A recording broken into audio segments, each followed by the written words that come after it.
And when he did, he said Aaron Wright is a true MAGA attorney and a warrior for the Constitution. What we need as our next Attorney General is someone who's been endorsed by Paxton, trusted by Trump, and brings with him that Marine Corps fighting spirit to go fight and go to war against the left and defeat them in court.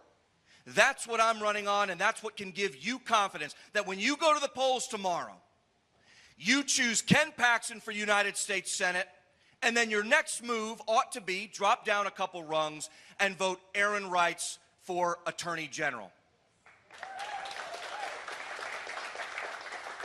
Now, I'll close with this, and I'm going to turn it over to the reason why you're all here. It's not to hear me, it's to hear the great Ken Paxton, okay?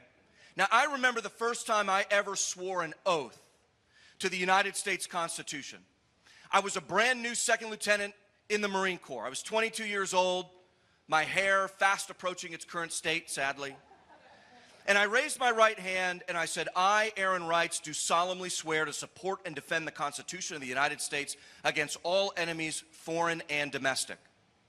Now, as somebody who ultimately deployed to Afghanistan, someone who came of age in the era of the war on terror, I primarily back then thought about the foreign enemies to our Constitution. The next time that I swore that oath was in the West Wing with my wife and 4 children on my left and the Attorney General of the United States on my right to be sworn into my position at the Justice Department. And I raised my right hand and I said the exact same oath word for word. And yet I had come to realize in those intervening nearly 20 years that yes, while we have absolute foreign threats that we need to be concerned with and we need to take very seriously, and that's been brought to the forefront given actions over this weekend, right? We have serious foreign enemies to the Constitution. I had come to realize, especially during my tenure serving as Paxton's deputy, that the primary threats that we are dealing with today are the domestic enemies of the Constitution. And they are fighting us tooth and nail in the justice system. We need an Attorney General who's ready to go to war against them and defeat them. But I'll tell you, an even bigger war is the war that's happening in the swamps and in the tunnels and in the dark caves of Washington. And I have never met a public servant more capable, more effective, more able, and more ready to go to war for our values, to represent Texas and Texans in Washington. And that is my good friend, my mentor, our champion, Attorney General Ken Paxton. Let's have him come on up. How's it going?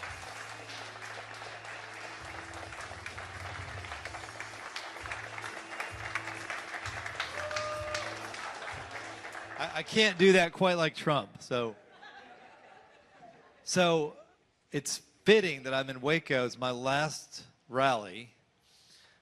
Obviously, final day of voting tomorrow. It's fitting, I started my campaign April the 8th on the Laura Ingraham show.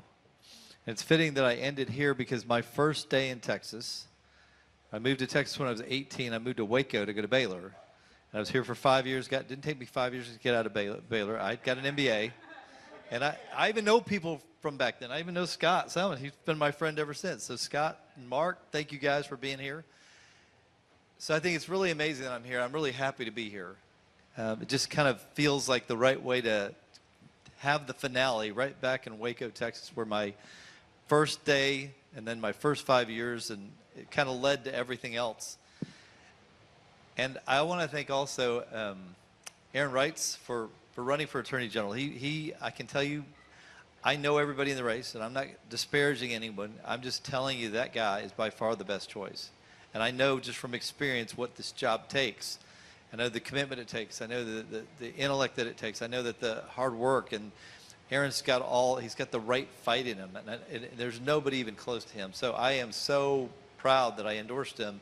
Normally you do not get involved in other primaries, but I did because I thought it was so important to follow up with somebody else that would do the right thing. So I hope you guys will tell your friends. I also want to say hi to my friend Tom Smith, who's running for Court of Criminal Appeals. We're changing that court, and Tom's going to be a part of that. So please cast your vote for him as well. And I also want to thank Daniel and Maddie for coming Daniel's been a great son-in-law, and I didn't pay him to say any of that, by the way. He really is a great father. He's a great father, great husband, and I've really enjoyed watching them have these 4 kids, and it's been one of the greatest pleasures of my life to just be around their family. And I've got to tell you a story about my daughter, Madison. She goes by Maddie. She doesn't know what I'm going to say right now, so she's nervous.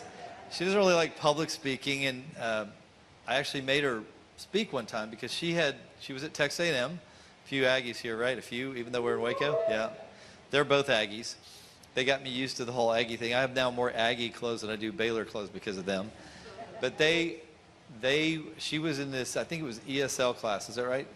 And they were talking about DACA. For those of you who remember, it was President Obama that created DACA. It was unconstitutional, where he started overriding federal law and started just letting people stay, even though that wasn't his job to make those decisions. He just decided, along with many other things, that he was just going to make up his own law. So this professor at A&M said, I want you all to come tomorrow, be prepared to talk about DACA. So, of course, my daughter calls me. I have a lawsuit with Barack Obama. I almost said Joe Biden. I just wanted to sue him. Yeah.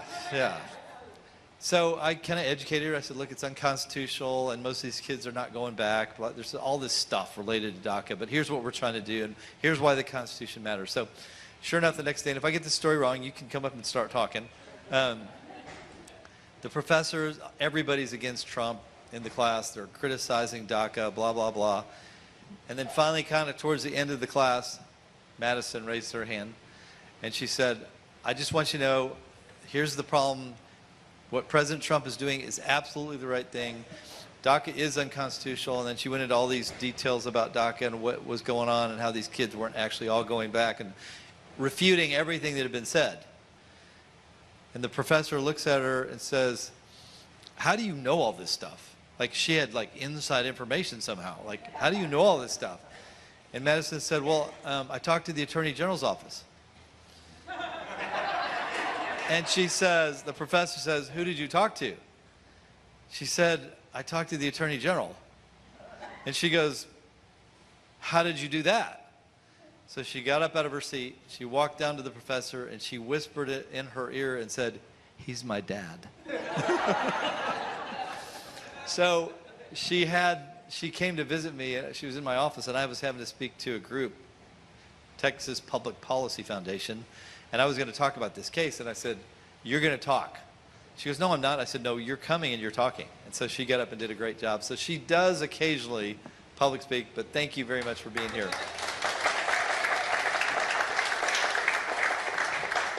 So I've had a lot of people ask me why I didn't run for a 4th term as Attorney General. By the way, no one ever has.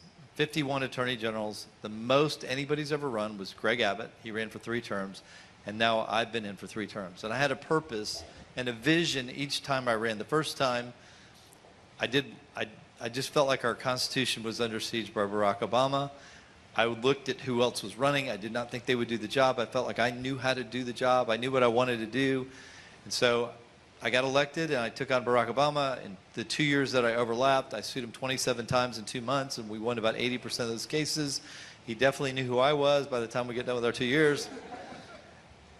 And then when Trump came in, everybody was like, well, what do you do now? Like, is there anything to do? And I said, well, actually, it's better this way because we actually have cooperation. You can get more done if you have friends than just if you're fighting everything. And sure enough, we went after big tech, Google, Facebook, Twitter before Elon got there. We sued a lot of other big corporations. We went after Pfizer, Eli Lilly, the list goes on. Big corporations doing bad things that were also affecting our elections. And also, voter fraud was a huge issue during that term. As you might imagine, when Joe Biden and Donald Trump were running, I was fighting mail-in ballot fraud. They were trying to do the very same thing here. We ended up filing 12 different lawsuits in very liberal counties, not McLennan, like Austin and Houston, and all these liberal judges were trying to override state law and say, well, everybody's going to get a mail-in ballot. We don't have to follow state law because guess what? I'm a judge. And we have COVID, now state law doesn't matter. You don't have to apply for a mail-in ballot. We're going to mail them out to everybody. What could go wrong? So we fought them, and I told the president, if I don't get if I don't win all of these lawsuits, if Harris County sends out 6 million ballots, you're going to lose. And sure enough, we ended up winning all 12 of those cases, and I watched election night as other states who did not fight that fight. I watched when they shut everything down at 10:30, which I'd never seen in my life. Have you ever seen that in your life? All of a sudden they can't count ballots? Why did they do that? Well, I knew. At 10:30, if you'll remember, Donald Trump was ahead in every battleground state. Everybody thought he was going to win. I left my office with all my people and I said, he's going to lose. They're going to figure out how many votes they need, and they've got plenty of mail-in ballots that they can just, because we don't know who votes with those mail-in ballots. And they kept saying, well, you can't prove that we cheated. I'm like, you're right, we can't, because of the way you did it. They didn't follow the rules, and so there was no verification. And so that was my battle second term. And then third term, because of the election and because of the way it turned out, I had to deal with Joe Biden. And I sued Joe Biden. Well, his first day he came out, if you'll remember this, is crazy. He says, I'm not going to deport anybody. I've never had anybody that close taking a picture. Really. Kind of scares me. Have you all had that happen before? You're just sitting there and, yeah, there you are. I didn't mean to embarrass you. So Joe, why does he announce on day one that he's not going to deport anybody? Why would you tell the world? I'm not enforcing federal law. I just decided. Well, you do it because you want the cartels to know. Because now they can be organized. And instead of the Border Patrol, like, people running from them, now guess what? They're running to them. Because they're going to help them. So how many people did we get? 14, 15 million? We don't even know. So we sued him on day 3 because that's clearly a violation of the Constitution. He's required to enforce federal law. We got an injunction on day 6 and we stopped him from not deporting people. Over the next 4 years, we sued him a few times, and then on his last day, we sued him again for eliminating offshore drilling. So on that last day, literally as he's transitioning power, we sued him one more time. In between that first lawsuit and then was 107 lawsuits against Joe Biden.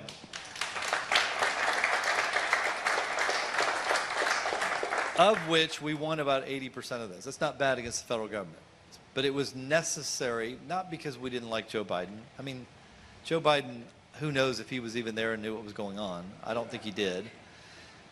It was about the Constitution and defending the Constitution and making sure that this government that we gave certain powers to in the Constitution, that the states gave, didn't overstep their bounds. So then, you know, obviously Biden's out. We're back to the good old days of Donald Trump, which I like a whole lot better. The question was, would I run for a 4th term? And I literally just didn't have a mission this time. And I also feel like people stay in office too long. And maybe you guys don't agree with that, but it seems like people just stay too long. And I felt like it was time for me to go do something different, whether it was in the private sector or run for something else. I looked around, and I generally felt like the state of Texas was doing better than other states, that we had great leadership, much better than most states that I look at, except we were missing a senator. And that senator, John Cornyn, has been in office since I was at Baylor, and I'm now 63. He started out as a district judge. He then got to the Supreme Court, appointed by Bush. He's the one that actually wrote the Robin Hood opinion that created this socialistic model for school finance in our schools. It was judicially created. It's totally unconstitutional. He was also Attorney General for 1 term, and then he's been in the U.S. Senate for 24 years. He wants to be there for 30. Anybody here tell me, from the founding of this state in 1836, which, by the way, happy Independence Day, Texas Independence Day. Can anybody tell me how many men or women have run for a 5th term for U.S. Senate in Texas? Can anybody name those people? The reason it's quiet is because no one has ever done it. John Cornyn would be the first. 5 terms.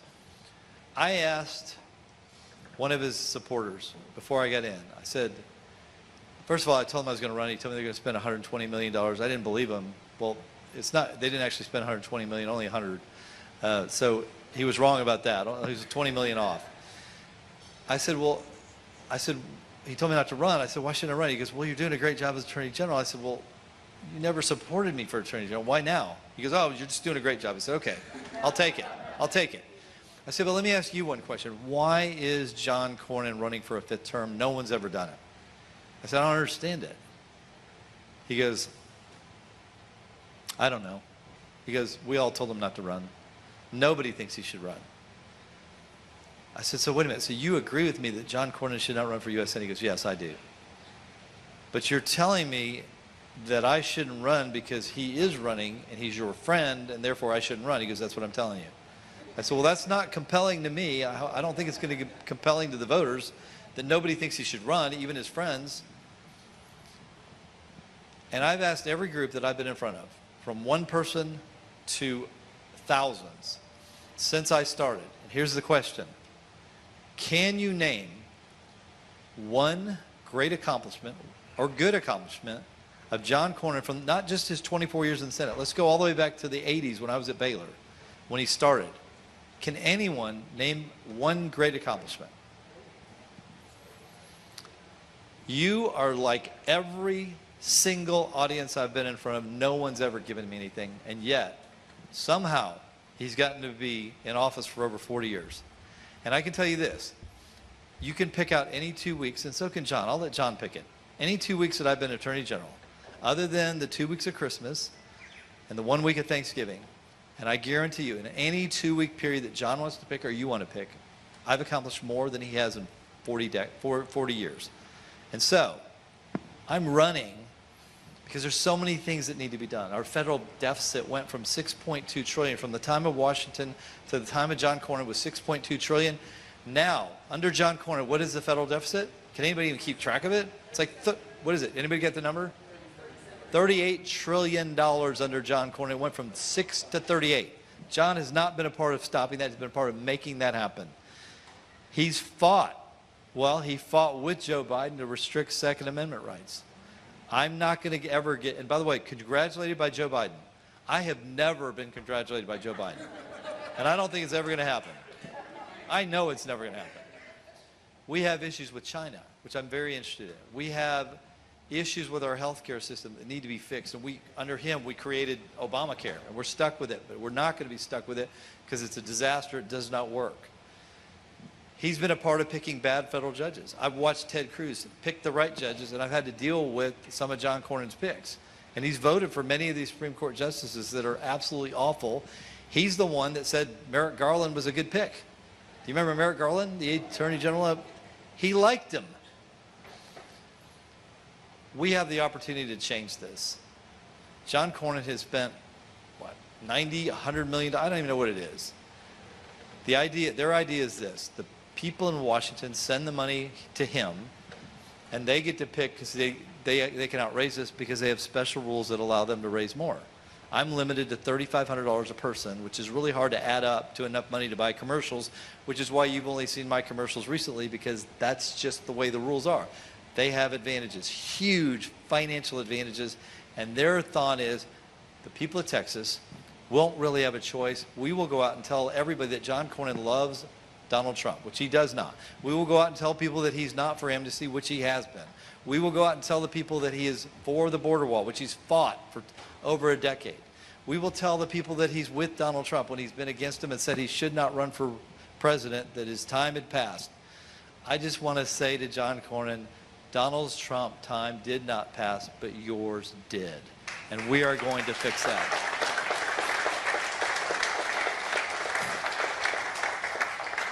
So, in this, the way elections work in Texas, I'm sure most of you know this, you got to get 50% plus one vote to not have a runoff. I have 7 opponents. I tell people it's like playing 7-on-1 basketball. Danny, have you ever played 7-on-1 basketball? Well, I haven't either. It's really hard. This is the first time ever. They all get to score against me. I got to outscore all 7 people. They get to play defense, all against me. I got to beat all 7 of them on election day to get there without a runoff. Whether we can do that is really up to you. If you will get out and tell your friends to vote, because I'm sure a lot of you have already voted, but if you haven't, make sure you vote on election day. Take your family, take a few friends. We're not out of range of doing this thing on election day without having to spend another whatever, a couple $1 million while he spends $50 million that could be used in other places for other Republicans that we need to elect. And that's really up to you. If you all will please just get out and tell your friends, drag them to the polls, and let's get this over with on Tuesday. Either way, we're going to win. And if we have to go to a runoff, the odds get better for me because it tends to be lower turnout, more educated voters, more conservative voters, and we're going to beat them in a runoff. But let's do this without a runoff. Let's try to make it, spread the word. And I'm actually going to be up here, I think, for pictures right here. So happy to take a picture with anybody that wants one. And I really appreciate you all being here. And I appreciate your support. And I appreciate you spreading the word. And by the way, from the time of beginning of man, to change power, it used to take you had to fight with your fist, throw rocks, bow and arrows, guns. What we're doing in Iran, bombs. This is the first place ever that you didn't have to do that. All you have to do is take the time. You don't have to beat up anybody. You don't have to fight anybody. Just walk down to a poll or you drive to your polling location and you get to vote. So let's just do that. Let's do it the easy way. And God bless. Thank you all here.